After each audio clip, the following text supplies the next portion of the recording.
आज मैं साथ से आप दें दोस्तों, आपका और हमारा अपना रिएक्शन यूट्यूब चैनल दोस्तों, लाइक शेयर और सब्सक्राइब जरूर कर दीजिएगा वीडियो को। तो चलते हैं दोस्तों वीडियो जब India dismisses Pakistan baseless remarks on Kashmir in UNS. चलो अभी क्या हो गया है देखते हैं दोस्तों वीडियो, फिर प्रोग्राम करते हैं। नमस्कार दोस्तों, पाकिस्तान हमेशा से कश्मीर के इशू को आपको पता ही है कि वो इंटरनेशनलाइज करने की कोशिश करता है। वो कोशिश करता है कि सऊदी अरेबिया गए तो वहाँ पर भी कश्मीर की बात करें, हम यूएई के अंदर में गए वहाँ पर भी कश्मीर की बात करें, यूएस से भी कश्मीर मांगे कि भाई प्लीज़ कश्मीर दिला दे। फिर हम यूएन में जाएँ, डिफरेंट प्लेटफॉर्म से यूएन में जाएँ तो वहाँ पर भी कश्मीर की बात करते हैं। और तो मतलब जो मुद्दा है उनको और कोई मुद्दा उनके पास है नहीं। यूएन के अंदर में क्या बात कर रही है, इंटेलेक्ट लेवल उतना है नहीं कि उसको समझ पाएँ। तो वही बिल्कुल फिर से हुआ है। इंडिया जो है उन्होंने दोबारा से पाकिस्तान को बहुत सिरे से खारिज किया है। हुआ क्या कि जो पाकिस्तान के एम्बेसडर हैं यूएन के अंदर में मुनीर अकरम, तो यूनाइटेड नेशन सिक्योरिटी काउंसिल की डिबेट चल रही थी और इस डिबेट में पाकिस्तान को हर तरफ से घेरा जा रहा था। ये डिबेट एक्चुअली में मैं आगे आपको डिटेल में समझाऊंगा। चिल्ड्रेन एंड आर्म्ड कॉन्फ्लिक्ट के ऊपर चल रही थी। चिल्ड्रेन के साथ कई सारे जो ग्रेव ऑफेंसेस हैं वो रिपोर्ट किए गए हैं पाकिस्तान में, और उसकी रिपोर्ट जो है वो यूएन तक पहुंची थी। जो यूएन की जो डिफरेंट टीम्स काम करती हैं उन्होंने ये रिपोर्ट किया था कि अफगानिस्तान पाकिस्तान का जो बॉर्डर वाला एरिया है पूरा, वहाँ पर चिल्ड्रन के अगेंस्ट में बहुत सारे अब्यूसेस हो रहे हैं। तो उसको रिपोर्ट किया गया था। तो यूएन में उसी के ऊपर डिबेट चल रही थी, चिल्ड्रन एंड आर्म्ड कॉन्फ्लिक्ट के ऊपर। और वहाँ भी मुनीर अकरम जो है वो पाकिस्तान का राग लापना शुरू कर दिए। उन्होंने कश्मीर का राग लापना शुरू कर दिया कि भाई कश्मीर जो है उसको इंडिया ने इलीगली ऑक्यूपाई कर लिया है, इंडिया जो है कश्मीर पर अपना क्लेम देता है, इंडिया ने 370 हटा दिया। ये सारी बातें वो वहाँ पर पूरा एकदम लंबा चौड़ा अपना स्पीच दिया। हालांकि वो जो यूएन के सेक्रेटरी जनरल है वो उसको रोक रहे हैं कि this is not the issue, this is not the issue, subject matter कुछ और है, आप कश्मीर की बात क्यों कर रहे हो। लेकिन वो अपना मुनीर अकरम को कुछ समझ में नहीं आ रहा है, वो अपना राग लापे पड़े हैं कश्मीर के बारे में। तो वही उन्होंने फिर से किया। और इंडिया के जो एम्बेसडर हैं आर रविंद्रा, उन्होंने बहुत स्मार्टली उस चीज़ को खारिज किया। उन्होंने कहा ये जो पूरा क्लेम जो पाकिस्तान हमेशा से करता है कश्मीर के बारे में हर जगह पर, ये बेसलेस है, इसका कोई बेस ही नहीं है। इनके पास जब इनको डॉक्यूमेंटेशन पर हम आते हैं, डॉक्यूमेंटेशन इनको प्रोवाइड करनी होती है तो ये जीरो हो जाते हैं। वहाँ पर इनको समझ ही नहीं आता ये क्या हो गया, ये क्या मांग रहे हैं, ये कैसे है, इंडिया तो ये रॉ की साजिश है। ये सारी चीज़ें, ये ऐसे बेबुनियाद बयान जो है ये देते रहते हैं। और वही ये यहाँ पर भी कर रहे हैं कि यहाँ यूनाइटेड नेशन सिक्योरिटी काउंसिल की डिबेट हो रही है, सब्जेक्ट है चिल्ड्रन एंड आर्म्ड कॉन्फ्लिक्ट, और ये बात यहाँ पर कश्मीर की कर रहे हैं। तो वही इंडिया के डिप्लोमेट मतलब इंडिया के जो एम्बेसडर हैं आर रविंद्रा, उन्होंने कहा कि सब बेसलेस क्लेम है और इसके ऊपर यूएन को बिल्कुल भी ध्यान नहीं देना चाहिए। बल्कि ये पाकिस्तान की ना एक कोशिश है। जब पाकिस्तान को घेरा जाता है ना यूएन के अंदर में, जब बाकी की कंट्रीज़, यूएन के सेक्रेटरी जनरल खुद और यूएन का जो टीम है वो खुद उनके खिलाफ रिपोर्ट्स प्रेजेंट करता है कि भाई पाकिस्तान में ये चीज़ें हो रही हैं, तो पाकिस्तान अटेंशन को डाइवर्ट करने की उसकी बड़ी सही तरीका ये है कि आप वहाँ पर कश्मीर का इशू ले आओ। तो जो चिल्ड्रन एंड आर्म्ड कॉन्फ्लिक्ट के ऊपर जो पूरी डिबेट चल रही थी उससे अटेंशन डाइवर्ट करने के लिए उन्होंने यहाँ पर फिर से कश्मीर का इशू उठा दिया और कश्मीर के इशू को इंटरनेशनलाइज करने की कोशिश करी। तो आर रविंद्रा ने उसको सिरे से खारिज किया और कहा कि ऑब्वियसली ये पॉलिटिकली मोटिवेटेड बयान जो है ये देते रहते हैं। ये लगता ही नहीं है कि यूएन में बैठे हुए हैं या यूनाइटेड नेशन सिक्योरिटी काउंसिल में बैठे हुए हैं। ये लगता है कि बैठे हुए हैं अपने पाकिस्तान के पार्लियामेंट में और अपोजिशन से लड़ रहे हैं। ये सारे बेबुनियाद के बयान देते रहते हैं, इनका कोई बेस नहीं है इसके पीछे, और ये सब पॉलिटिकली मोटिवेटेड बयान है। और इसीलिए हम यूएन का टाइम बिल्कुल भी बर्बाद नहीं करना चाहते हैं। समझ लो ये ना एक तरीके की बेइज्जती है यार। मतलब यूएन में आपने इतनी लंबी चौड़ी 1 घंटे की स्पीच दी और अगला जो है अगला पर्सन वो उठ करके 2 मिनट उसने बोला और उसने कहा कि अगर मैं इनका जवाब भी दूंगा ना तो ये एक तरीके से यूएन का टाइम वेस्ट करने वाली बात होगी, क्योंकि अगर इतने सीरियस सब्जेक्ट पर डिबेट चल रही है वहाँ पर मैं कुछ और बोलने लग जाऊँ और इनका जवाब देने लग जाऊँ तो ये एक तरीके से यूएन का टाइम वेस्ट होगा, हमारा टाइम वेस्ट होगा जो हम यहाँ पर आए हैं ये डिबेट करने, और हमारी कंट्री का पैसा वेस्ट होगा जो हम इतने दूर आते हैं कंट्री के खर्चे पर। तो इनको जो बोलना है इनको बोलने दीजिए, इनकी बात को सीरियसली नहीं लेना चाहिए। और इसीलिए हम एक लाइन में इस पूरे जो स्टेटमेंट इन्होंने 1 घंटे की स्पीच दी है उसको डिसमिस करते हैं और कंडेम करते हैं उस पूरे रिमार्क को। ऐसा हमारे जो एम्बेसडर हैं आर रविंद्रा उनका कहना था। तो ये एक तरीके से ना इनकी बेइज्जती है, ये बहुत घंघोर बेइज्जती है कि आप 1 घंटे तक बोलिए और अगला आपका जवाब भी नहीं देना, जवाब देना लाजिम भी नहीं समझता है कि अरे तुम बोलते रहो भाई, तुम्हारे पास कुछ और है ही नहीं कहने को तो तुम यही बोलोगे। और वो बोलते बोलते बैठ गए मुनीर अकरम, वो अपना कश्मीर का राग लाप के बैठ गए। ना यूएन ने उस चीज़ को सीरियसली लिया, ना यूएन के स्टेक होल्डर्स ने उस चीज़ को सीरियसली लिया और ना इंडिया ने उस चीज़ को सीरियसली लिया, बिकॉज अब आदत पड़ गई है। ये सऊदी अरेबिया जाएंगे वहाँ बोलेंगे, यूएई जाएंगे वहाँ बोलेंगे, जबकि हर पर्सन इवन इंक्लूडिंग यूएन तक ये कह चुके हैं कि ये बायलेटरल मामला है, इसको बायलेटरली सुलझा लो। और जब भी यूएन इसमें इन्वॉल्व होने की कोशिश करता है ना, तो वहाँ पर इंडिया का स्टेप बहुत स्ट्रांग होता है कि भाई आप क्यों बीच में पड़ रहे हो, ये बायलेटरल मामला है, टेरिटरी का इशू है, ये हम खुद से सुलझा लेंगे, आपको बीच में पड़ने की कोई ज़रूरत नहीं है। और ऐसा स्टेप इंडिया को लेना भी चाहिए। एक्चुअली ये क्यों बिलबिला गए हैं ये पाकिस्तान वाले, और इसीलिए आप देखो कि जो टेररिस्ट की घटना, अभी कल भी हमने एक वीडियो कवर की जहाँ पर डोडा में एनकाउंटर हुआ, हमारी सिक्योरिटी फोर्सेस ने वहाँ पर 3 जो टेररिस्ट थे उनको मारा, जो टेररिस्ट घटनाएं हुई हैं इसके पहले 4, ये सब क्यों हो रहा है? क्योंकि ये पाकिस्तान जो है वो पूरी तरीके से बिलबिला गया है, क्योंकि इतना large number of voter turnout हुआ है ना इस बार के इलेक्शन में। तो जम्मू कश्मीर बिल्कुल अपनी राह पर है कि अब वहाँ पर शांति जो है बहुत अच्छे से आ जाएगी। 370 हट गया है, अब 370 हटने के बाद बस एक चीज़ वहाँ पर है, वो हो जाए एक बार तो समझ लो आप कश्मीर में बहुत हद तक शांति हो जाएगी। एक बार इलेक्शंस वहाँ पर हो गए ना, जो वहाँ के स्टेट इलेक्शंस हैं, तो वो अगर एक बार पॉसिबली हो गए तो उसके बाद जम्मू एंड कश्मीर में सरकार फॉर्म हो जाएगी और पूरी तरीके से सेंटर का कंट्रोल जो है वो जम्मू कश्मीर पर आ जाएगा। और उसके बाद ये पाकिस्तान के जितने ही आतंकवादी घटनाएं और ये गतिविधियां करते रहते हैं ना, वो नहीं कर पाएंगे। और इसीलिए ये बात इनको समझ में आ चुकी है, इसीलिए इतना बिलबिला गए हैं और इसीलिए बार बार यूएन में जा रहे हैं, कश्मीर की बात कर रहे हैं, सऊदी अरेबिया, यूएई, हर जगह कश्मीर की बात कर रहे हैं। और दूसरी तरफ इंडिया से ये निगोशिएशंस करने की कोशिश कर रहे हैं कि हमसे ट्रेड वापस से शुरू कर लो, ताकि दोस्ती करके फिर से बैक स्टैब कर पाएँ। तो आप समझिए सब कुछ कनेक्टेड है, सब कुछ प्लान्ड है कि हमें ये चीज़ करनी है, कश्मीर बचाना। अपना देश इनसे बच नहीं रहा है, कश्मीर इनको चाहिए। तो ये बहुत बड़ी एक समस्या है पाकिस्तान के साथ। तो ये जो बेइज्जती है यूनाइटेड नेशन सिक्योरिटी काउंसिल में, वो फिर हो चुकी है। एक्चुअली क्यों हुई है ये बेइज्जती, हुआ कहाँ, ये सारी चीज़ें शुरू कहाँ से हुई कि जब बात आती है मतलब पाकिस्तान के अंदर में किसी क्राइम की, तो उसके ऊपर डिबेट क्यों हो रहा था। देखो पाकिस्तान के अंदर में पिछले 4-5 सालों में चिल्ड्रन के अगेंस्ट में बहुत सीरियस और ग्रेव ऑफेंसेस जो है वो रिपोर्ट किए गए। और यूएन के सेक्रेटरी जनरल की रिपोर्ट थी, और उस रिपोर्ट में ये था कि पाकिस्तान के अंदर में जनवरी टू दिसंबर के महीने में, मतलब जनवरी टू दिसंबर 2023 में अकेले इतने महीने में 78 ग्रेव वायलेशंस देखा गया चिल्ड्रन के अगेंस्ट में। और इन 78 ग्रेव वायलेशंस में से जो है 13 बॉयज़ के अगेंस्ट में थे, 7 गर्ल्स के अगेंस्ट में थे, और 53 जो वायलेशंस थे उन बच्चों का सेक्स अभी अननोन है। तो आप समझ सकते हो, नवजात शिशु से लेकर के, और ये चिल्ड्रन जब मैं कह रहा हूँ तो आप एज समझ रहे होगे कि अंडर 10, अंडर 12 तक के बच्चों को यहाँ पर टारगेट किया गया है पाकिस्तान के अंदर में। तो ये जो चिल्ड्रन अब्यूज़ है, ये एक्चुअल में हो क्यों रहा है, इसको पहले समझना बहुत इंपॉर्टेंट है। उसके बाद मैं आपको ये रिपोर्ट समझाता हूँ। अब ये अब्यूज़ जो है, बहुत सारी यूएन की अपनी रिपोर्ट है जिसमें रीजंस लिखे हुए हैं। मोस्ट ऑफ द केसेस में ब्लास्फेमी के केस है कि वो जो चिल्ड्रन है, वो बच्चा जो है, उसकी फैमिली के मेंबर ने, किसी ने ब्लास्फेमी कुछ किया हो या ब्लास्फेमी का उसके ऊपर केस हो। जैसे एक बहुत फेमस केस हुआ था कासूर के अंदर में, और पाकिस्तान में 2017 या 18 की घटना है, ये बहुत फेमस केस हुआ था। वो ब्लास्फेमी का केस था कि उस जो बच्ची थी उसके भाई पर ब्लास्फेमी का मामला था, और उसकी वजह से उस बच्ची को सज़ा दी गई थी, और उस बच्ची के साथ अब्यूज़ किया गया था और गैंगरेप हुआ था, और वो जो मामला है वो यूएन तक गया था, और बड़ी भद पिटी थी पाकिस्तान की इस चीज़ में। और ऐसी एक घटना नहीं, ऐसी टोटल सिर्फ जनवरी टू दिसंबर 2023 में 78 घटनाएँ हुई हैं बच्चों के साथ में, जिसमें कम से कम 40 बच्चों की डेथ हुई है, 33 बच्चों को मेम कर दिया गया। मेम मतलब आप समझ रहे होंगे, जैसे कोई बॉडी पार्ट को इतना हर्ट कर दो, इतना चोट पहुंचा दो कि बॉडी पार्ट काम करना बंद कर दे, उसको जैसे अपंग एक तरीके से कह सकते हो, उसको मेम कहते हैं। तो 33 बच्चे जो हैं वो उनको एक तरीके से मेम कर दिया गया, अपंग की हालत में कर दिया गया।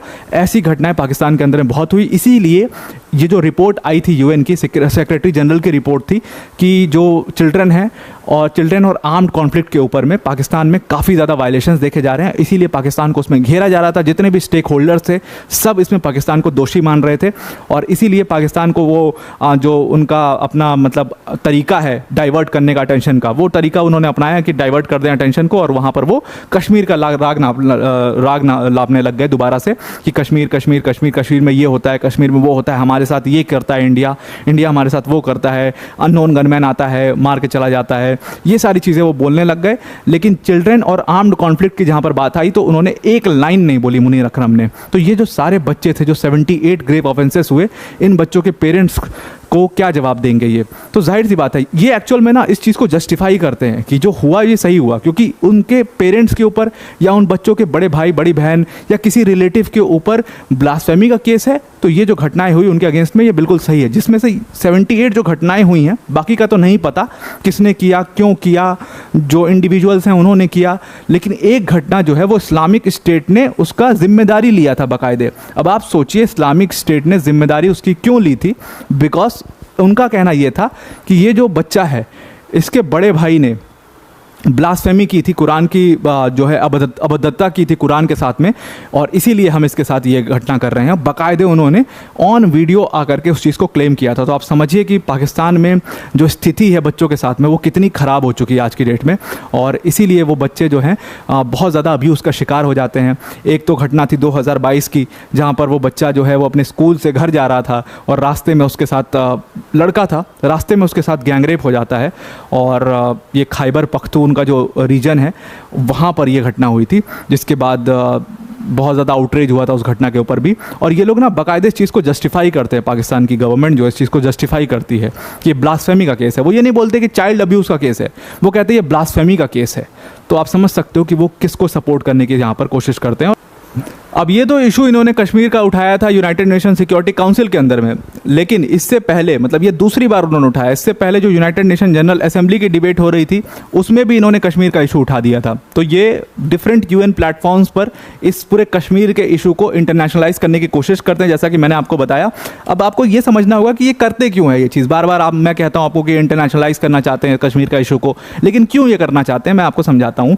ये यूएन में जब बोलेंगे कश्मीर का इशू है, बहुत ज़्यादा वहाँ पर ह्यूमन राइट्स का वायलेशन है, ये है वो है, कश्मीर जो है वो जिसमें उसकी वजह से पाकिस्तान को काफ़ी ज़्यादा वो खामियाजा भुगतना पड़ता है, ये सारी चीज़ें जब ये यूएन के अंदर में बोलेंगे तो यूएन इंक्लूडिंग ये stakeholders, important stakeholders जो हैं, उनको ऐसा लगेगा कि सच में कश्मीर में बहुत ज़्यादा इशू है। तो उसके बाद वो क्या करेंगे, वो एक कमीशन बना देंगे। वो कमीशन जाएगा और वो कमीशन क्या करेगा कि वो दोनों कंट्रीज से बात करेगा, निगोशिएट करने की कोशिश करेगा, और जो POJK यानी कि पाकिस्तान ऑक्यूपाइड जम्मू एंड कश्मीर का रीजन है, वो जिस पे पाकिस्तान ने इलीगली क्लेम किया हुआ है, तो अभी तो पाकिस्तान का कोई राइटफुल क्लेम बनता नहीं है उस पूरे रीजन पर, तो वो रीजन जो है वो मामला सुलझाने के लिए, क्योंकि पाकिस्तान का अभी उस पर वो है क्लेम, मतलब पाकिस्तान अभी वहाँ पर मौजूद है, तो इस वजह से वो पाकिस्तान को दे दिया जाएगा और इंडिया उसको वापस से क्लेम नहीं कर पाएगा। इसीलिए इनकी कोशिश ये रहती है कि हम इस इशू को जितना ज़्यादा इंटरनेशनलाइज कर पाएँ उतना ज़्यादा हम करें, क्योंकि पाकिस्तान की देखो हिम्मत तो है नहीं कि वो अब लड़े। जो इकॉनमी का हाल है, जो डिफेंस का हाल है, जो गवर्नमेंट का हाल है, तो वो बिल्कुल भी अब कहीं भी इंडिया के बराबरी तो खड़ा हो नहीं सकते। पहले US के सपोर्ट से उनको लगता था कि खड़े हो जाएंगे, फिर चाइना का सपोर्ट आया तो उनको लगा अभी भी खड़े हो जाएंगे, बट अब उनको समझ में आ गया है कि एकदम इंडिया को किसी भी तरीके से कश्मीर के इशू पर डिफीट कर पाना नामुमकिन है। और इसीलिए वो बार बार UN के डिफरेंट प्लेटफॉर्म्स पे इस मामले को उठाएंगे, डिफरेंट कंट्रीज़ के जब रिप्रेजेंटेटिव से मिलेंगे तब भी कश्मीर के इशू को उठाएंगे, ताकि हम इस इशू को इंटरनेशनलाइज करें, ताकि एक कमीशन बन जाए और वो कमीशन इस पूरे मामले को सुलझा दे। तो ये पाकिस्तान की कोशिश रहती है। आई होप आपको ये पूरा आर्टिकल समझ में आ गया होगा। आई होप आपको यूनाइटेड नेशन सिक्योरिटी काउंसिल की चिल्ड्रन एंड आर्म्ड कॉन्फ्लिक्ट की डिबेट भी समझ में आ गई होगी, और सेक्रेटरी जनरल की जो रिपोर्ट है पाकिस्तान के अगेंस्ट में वो भी समझ में आ गई होगी। अब वीडियो को एंड करने से पहले अनअकैडमी टीम की तरफ से एक बहुत बड़ी अनाउंसमेंट है। देखो, अगर आप UPSC CSC 2025 की तैयारी कर रहे हैं और वो एग्ज़ाम आप पूरी मेहनत और लगन से देना चाहते हैं, चाहे भले ही आप फ्रेशर हो या रिपीट, तो ये दोस्तों वीडियो होगी ख़त्म। अच्छा, मुद्दा कुछ और डिस्कस हो रहा है। ये तो वैसी बात होगी ना कि मैं कहूँ असलम को यार पानी पिलाओ, असलम आगे से मुझे कह रहा है कि यार पानी छोड़ो, मैं तुम्हें चावल खिलाता हूँ या तुम्हें रोटी खाना खिलाता हूँ। मतलब कि मैं कुछ और डिमांड कर रहा हूँ, मुझे कुछ आगे से और आंसर मिल रहा है। सही इस भाई ने कहा है कि पाकिस्तानी जो अकरम साहब हैं उन्होंने यूँ ही समझा जैसे वो पाकिस्तान की पार्लियामेंट में बैठे हैं और सामने अपोजिशन है उसको लिताड़ रहे हैं, उसको बातें सुना रहे हैं, या अपोजिशन में बैठे हैं पाकिस्तान पार्लियामेंट में और वो गवर्नमेंट को बातें सुना रही है, शिकवे गिले कर रहे हैं। और अल्लाह के बंदो, ये यूनाइटेड नेशन है, क्यों अपना मजाक बनवाते हो? मुद्दा कुछ और है, तुम कश्मीर घुसेड़ कर ले आए हो। मुद्दा है ग्रेव वायलेशन ऑफ चिल्ड्रन, मतलब चिल्ड्रन के बारे में जो अब्यूज़ हैं या जो उनके खिलाफ वायलेशन हो रही हैं, चिल्ड्रन की जो मिसकंडक्ट हो रहे हैं, मारे जा रहे हैं या उनके खिलाफ ज़्यादतियाँ हो रही हैं, उनकी रिपोर्ट्स भी भाई ने बताई हैं। 78 ग्रेव वायलेशन हुई हैं पाकिस्तान के अंदर सिर्फ जनवरी टू दिसंबर 2023, एक साल के अंदर 2023 के, ये 2023 की रिपोर्ट में बता रहा है। बात ये हो रही है, वो कश्मीर ले आया है, इंडिया ले आया, इंडिया ने मतलब कि पाकिस्तान के असाब पर कश्मीर सवार है, इंडिया सवार है हर लिहाज से।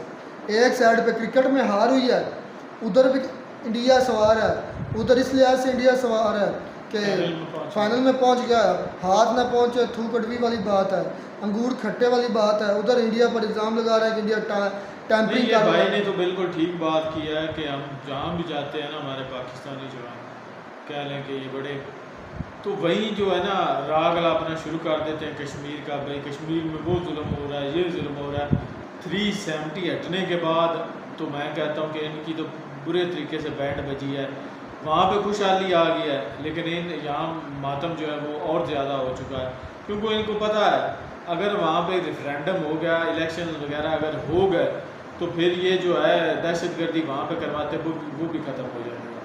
तो ये बिल्कुल इस भाई ने ठीक कहा है कि यूएई में जाएं तब भी वहाँ भी यही रोना धोना होता है। एक मुद्दा इनके कह लें कि जेन पे सवार है, कश्मीर जो है भाई वहाँ पे जुल्म हो रहा है।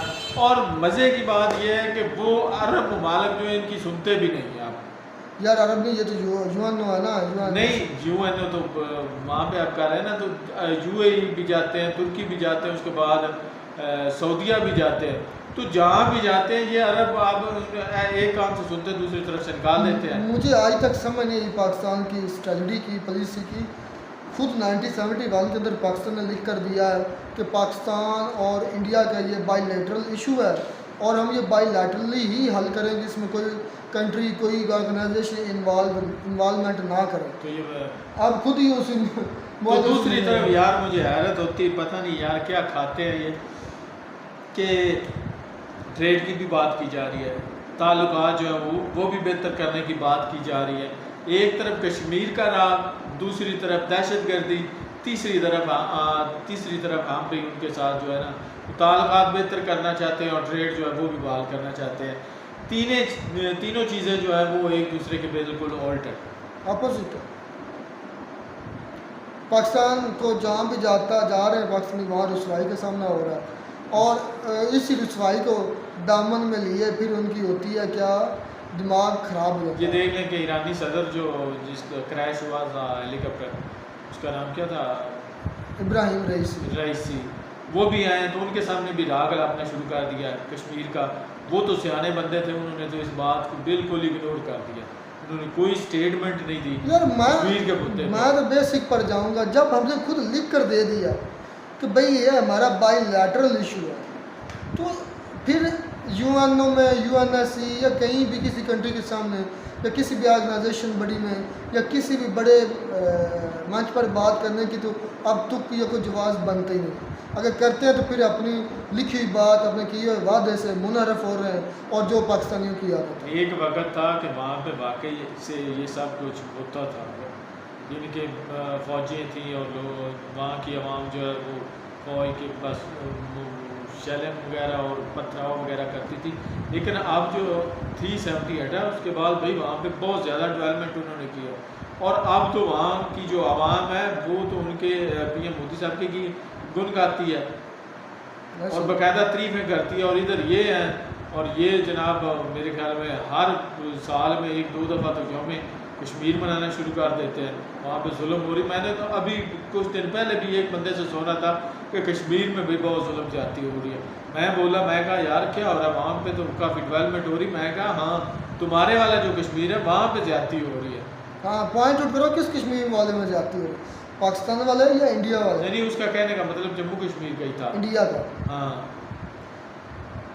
क्या कर लेंगे पाकिस्तान कश्मीर, मुझे नहीं समझ। यार 76 सालों से यही राग लाप रहे हैं। पहले तो कोई अरब कंट्री जो इनके हक में कभी स्टेटमेंट दे देते थे, लेकिन अब तो वो भी चुप कर गया कि यार ये तो है ही खपती, हमें भी बस ऐसे बातें सुनाते रहते हैं। कश्मीर जो है वहाँ पे जुल्म हो रहा है, कश्मीर को आज़ाद कराओ, ये करो, हालांकि सब बकवास है। और उन्हीं कुछ नहीं। अरबी कंट्री सबसे ज़्यादा यूएई की सबसे ज़्यादा उधर इन्वेस्टमेंट आने वाली है, कुछ आ चुकी, कुछ अब आएगी इंडिया में 100 बिलियन कश्मीर में, स्पेशली हाँ कश्मीर में डायरेक्ट है। वो भाई वो बिजनेस कर रहे हैं, ट्रेड कर रहे हैं इंडिया के साथ।